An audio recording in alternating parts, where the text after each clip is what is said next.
আমি এখন যে পল্টনে রয়েছি, লঞ্চঘাটের যে সিঁড়ি আর এই ব্রিজের নিচে পল্টনকে ঘিরে অসংখ্য নৌকা এখানে এসে ভিড়েছে। এখানে কেনাবেচা শুরু হয়ে গেছে। চালের স্যাম্পল দেখাচ্ছেন? দেখি আমাকে দুটো চাল দেন একটু দেখি, অল্প অল্প করে। আচ্ছা, এটা কি চাল? মোটা চাল কাকা, এটা কি চাল?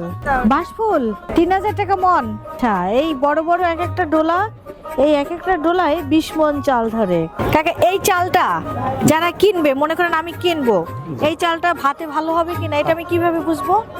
রানলেই বুঝবেন। রানলে। আর এমনি অনেকে দেখছি যে চাবাইলেও মিষ্টি লাগবে, চাবাইলে মিষ্টি লাগবে, খুব মিষ্টি লাগবে। এমনি শুকনা